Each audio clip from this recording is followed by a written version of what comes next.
Notes and comments on Psalm chapter 3. Introduction. We will now share the truth from Psalm chapter 3 about being in persecution yet not fearing. The 5 Psalms, 3-7, which follow bring before us the godly remnant of Israel, their sorrows and trials during the end of the age. While this is the dispensational aspect, the application is wider. The trials and sorrows are common to all saints who live in accordance with their calling apart from the world, and so the comfort can belong to us likewise. Psalm chapter 3 Overview. Psalm chapter 3 was written by David when he fled from the face of Absalom. The troublers of the godly man are multiplied, haughty, and triumphing over him as having no help in God. But Jehovah is his shield.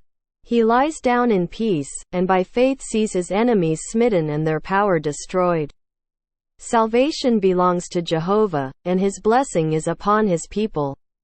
Here again, remark, we find the latter days, and, though surrounded by his enemies, the godly man rests in peace and prophetically sees their destruction, and blessing on Israel. It expresses confidence in God in the midst of hostile numbers, and without resource. Christ has surely entered fully into this, but the place of the psalm is in the latter days.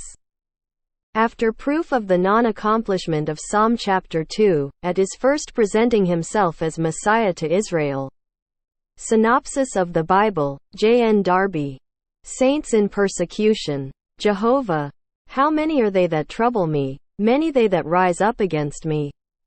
Many say of my soul, there is no salvation for him in God. Selah. But thou, Jehovah, art a shield about me, my glory, and the lifter up of my head. With my voice will I call to Jehovah, and he will answer me from the hill of his holiness. Selah. Verses 1-4. Persecution is mentioned first. The remnant will also suffer persecution. There are also those who sneer at them and mock, there is no salvation for him in God. But the godly trust in the Lord as a shield about them, giving protection. Thus David encouraged himself in the Lord. And so do all saints in persecution, and so will the remnant when they are persecuted in the time of Jacob's trouble. I will not fear. I laid me down and slept. I awaked, for Jehovah sustaineth me. I will not fear for myriads of the people that have set themselves against me round about. Arise, Jehovah. Save me, my God. For thou hast smitten all mine enemies upon the cheekbone, thou hast broken the teeth of the wicked. Salvation is of Jehovah.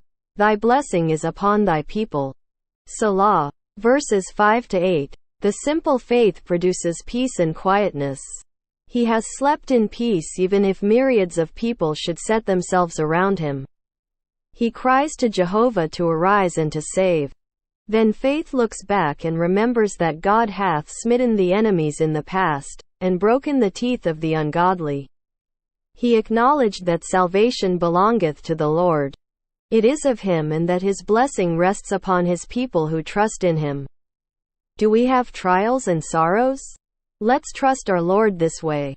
And viewed in connection with the remnant of Israel in the coming tribulation, all this takes on an interesting meaning. It is called a mourning hymn.